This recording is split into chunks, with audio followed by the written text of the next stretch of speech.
Saudara-saudara yang terkasih, nats Alkitab hari ini diambil dari kitab Kisah Para Rasul pasal 5 ayat 1 sampai 11.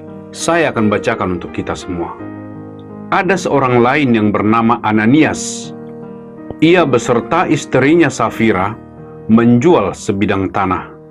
Dengan setahu istrinya, ia menahan sebagian dari hasil penjualan itu, dan sebagian lain dibawa dan diletakkannya di depan kaki rasul-rasul. Tetapi Petrus berkata, "Ananias, mengapa hatimu dikuasai iblis, sehingga engkau mendustai Roh Kudus dan menahan sebagian dari hasil penjualan tanah itu?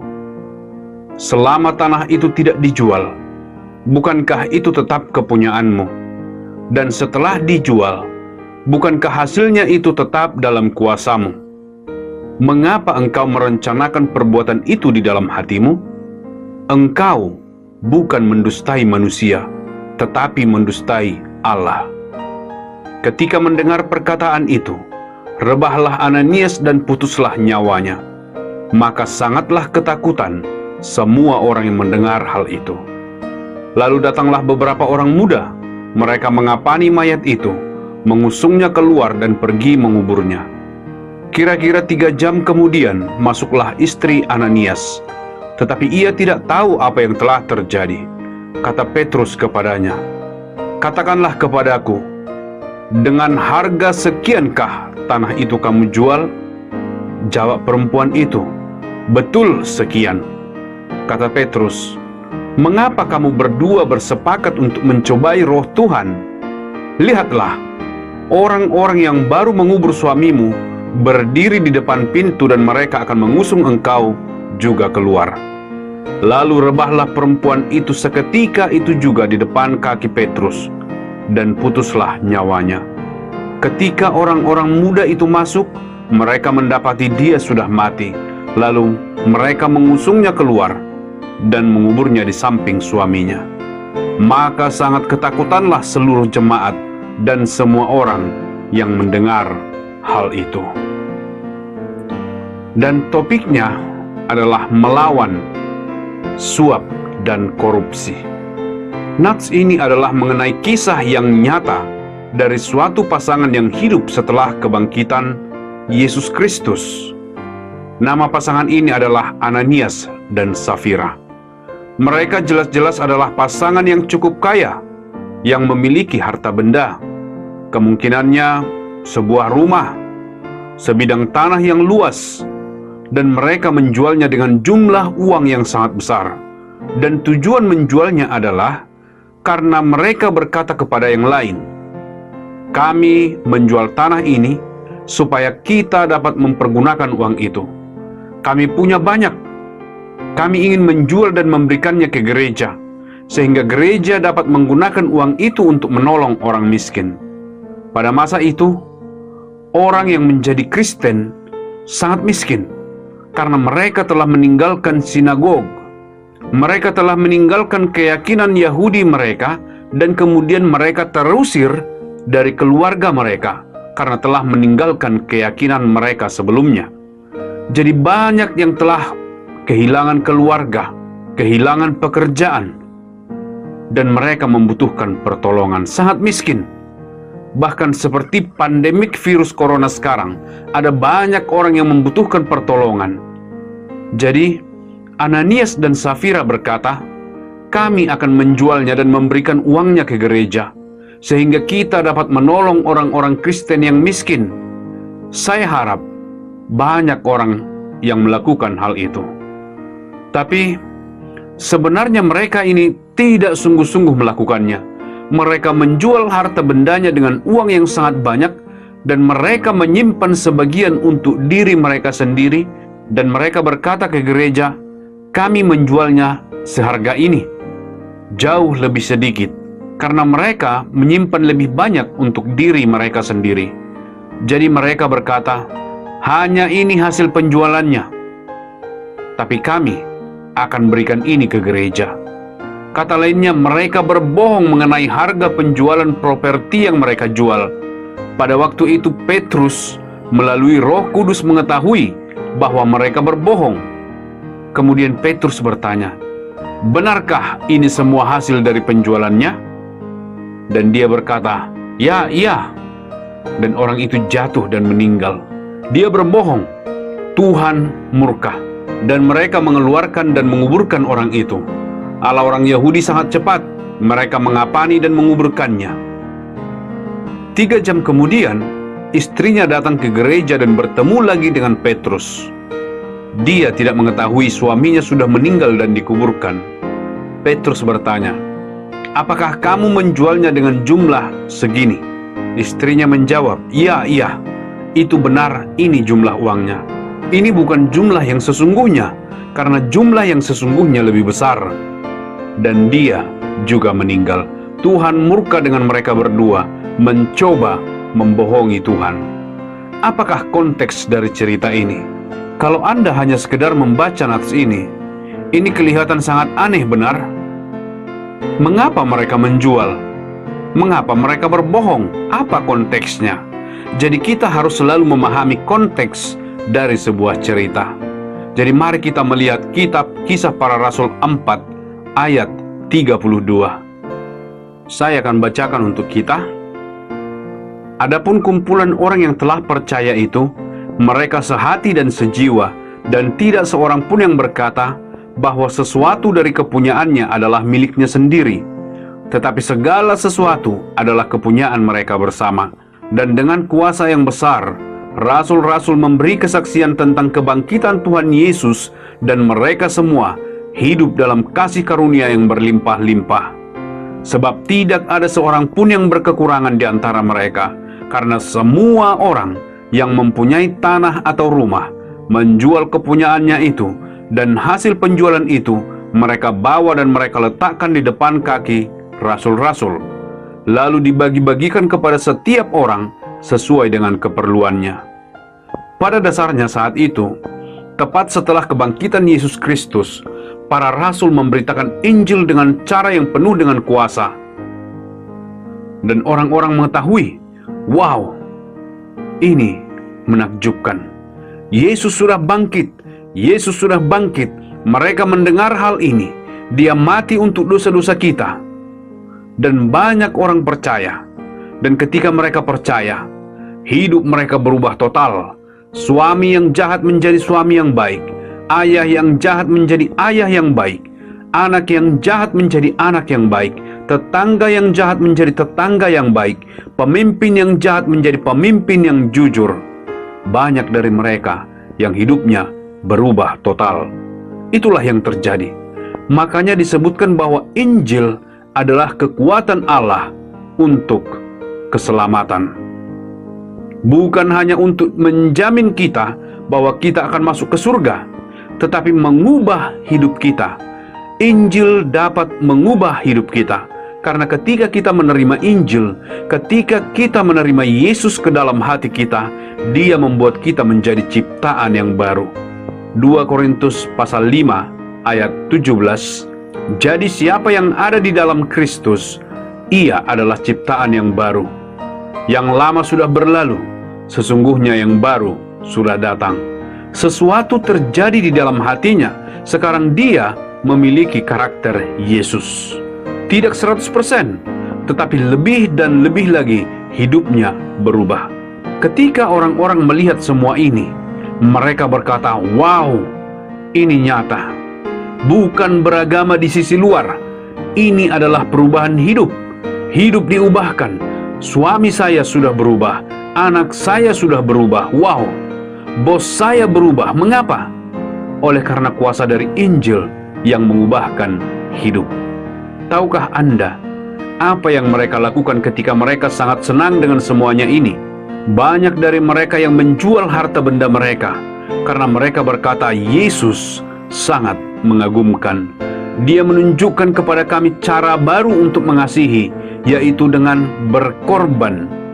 Dia memberikan nyawanya bagi kami. Dia memberikan semuanya bagi kami, dan kami sudah menerima banyak darinya. Kami juga ingin memberi kepada orang lain. Kalau Anda mengetahui bahwa Anda sudah banyak menerima, Anda mau untuk memberi. Jadi mereka telah menerima kasih dan mereka ingin berbagi kasih. Apa yang mereka lakukan? Mereka yang memiliki uang menjual rumahnya, menjual properti mereka untuk diberikan kepada mereka yang tidak memiliki. Karena itu adalah karakter Yesus, memberikan kepada kita. Kita berdosa, kita tidak memiliki harapan, jadi Dia memberikan harapan kepada kita. Mari kita berikan kepada yang lain. Inilah konteksnya. Inilah apa yang kita baca sebelumnya di dalam kitab Kisah Para Rasul pasal 5. Jadi Ananias dan Sapira melihat ini dan mereka ingin menjadi bagian dari kelompok ini. Ini sangat menyenangkan melihat hidup yang diubahkan. Orang miskin mendapatkan makanan. Mereka sangat bersemangat dan mereka juga mencoba untuk mengikuti. Tetapi saya tidak percaya kalau mereka sungguh menerima Yesus di dalam hati mereka. Mereka telah melihat Yesus, bagaimana Yesus mengubah orang lain, tetapi mereka tidak secara pribadi menerima Yesus ke dalam hati mereka. Sehingga hati mereka tidak berubah. Mereka hanya ingin menjadi bagian dari gerakan baru yang menggembirakan ini. Sehingga mereka berkata, "Oh, kami juga akan menjual tanah kami, dan kami akan memberikannya kepada orang miskin," supaya mereka terlihat lebih beragama. Tetapi mereka tidak melakukannya. Hati mereka belum berubah. Pikiran mereka bukan sungguh untuk menolong, tetapi untuk mendapatkan hormat dari orang lain. Hati tidak berubah. Itu biasa. Orang penuh dosa. Mereka tidak sungguh peduli terhadap orang lain. Mereka tidak peduli kalau mereka berbohong kepada Tuhan. Mereka hanya ingin terlihat baik, terlihat mengesankan, sehingga Tuhan membunuh mereka. Apakah topiknya? Topik hari ini adalah melawan suap dan korupsi.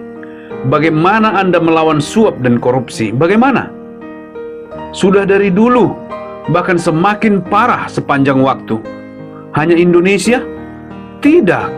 Setiap negara. Kalau Anda tidak mengendalikannya, maka akan semakin buruk. Jika Anda berusaha mengendalikannya, ini seperti virus corona sudah ada di sana, akan semakin buruk. Sudah ada di sana. Bagaimana Anda melawan suap dan korupsi? Lebih banyak undang-undang? Lebih banyak polisi? Lebih banyak hukuman untuk pelaku korupsi? Tidak. Injil adalah kekuatan Allah. Roma pasal 1 ayat 16.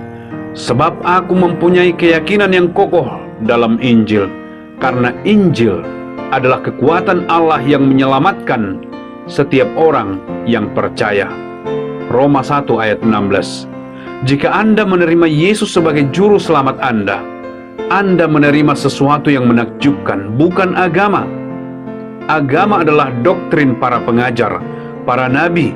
Keselamatan adalah kuasa Allah untuk mengubah hidup kita.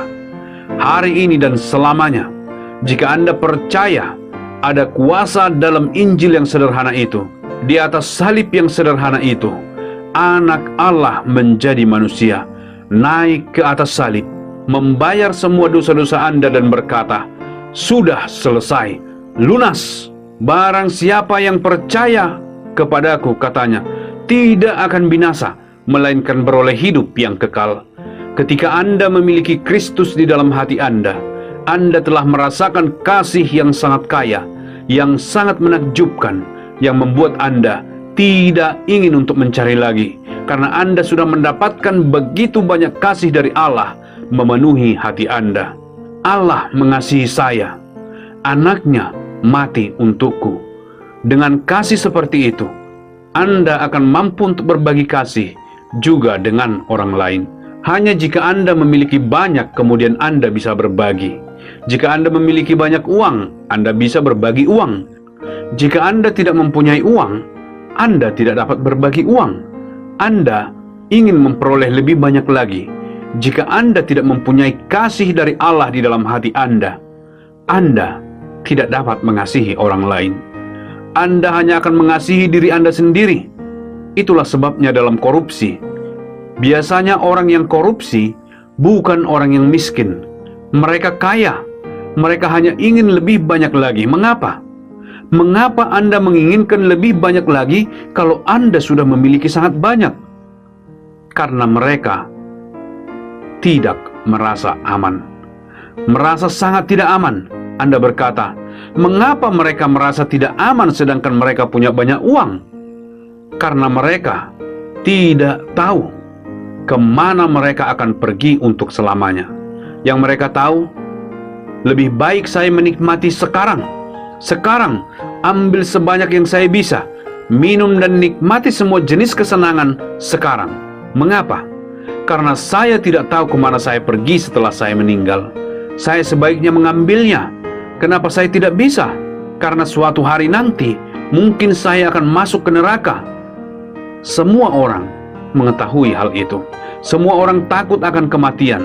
Dan kalau Anda tidak tahu kemana Anda akan pergi, Anda tidak memiliki keyakinan bahwa Anda akan memperoleh hidup yang kekal dengan sukacita, damai, dan kesenangan bersama dengan Allah. Jika Anda tidak yakin dengan hal itu, maka Anda ambil sebanyak yang Anda bisa sekarang. Surga Anda hanyalah sekarang. Setelah meninggal Anda tahu, tidak ada kesempatan lagi. Tidak ada kesempatan. Karena semua orang tahu kita adalah orang-orang berdosa. Dan kita semua tahu bahwa Allah itu kudus. Bagaimana Anda melawan suap dan korupsi? Di saat orang berkata, ini adalah hidupku satu-satunya. Cara satu-satunya untuk melawan suap dan korupsi adalah ketika manusia mengetahui bahwa ini bukan surga. Saya akan menikmati selama-lamanya di surga.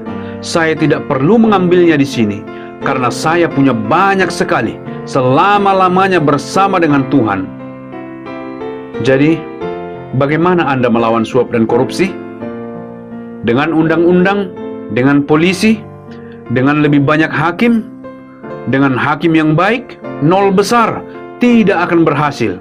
Tetapi Roma pasal 1 ayat 16 berkata, sebab aku mempunyai keyakinan yang kokoh dalam Injil, karena Injil adalah kekuatan Allah yang menyelamatkan setiap orang yang percaya.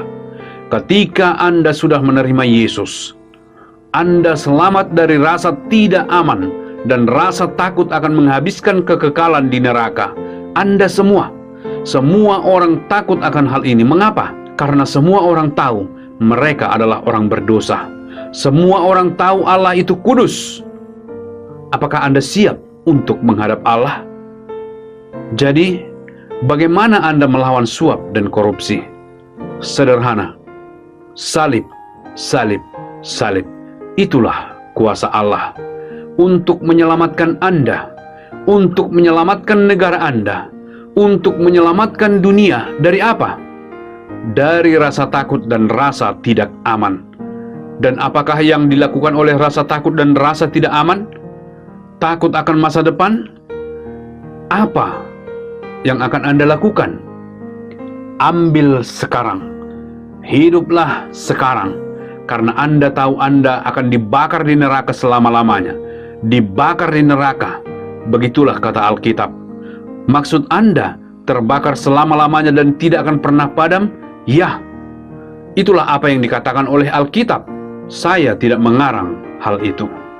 Menurut Anda, apakah orang tahu akan hal itu meskipun tanpa membaca Alkitab? Ya, itulah mengapa semua orang takut meninggal. Jadi hari ini, bagaimana Anda melawan suap dan korupsi? Itulah topik hari ini. Bukan mengenai Ananias dan Safira, berbohong dan menipu. Ini mengenai kita semua. Ketika saya tahu kemana saya akan pergi, saya tidak akan merasa tidak aman sekarang. Saya tidak perlu mengambilnya.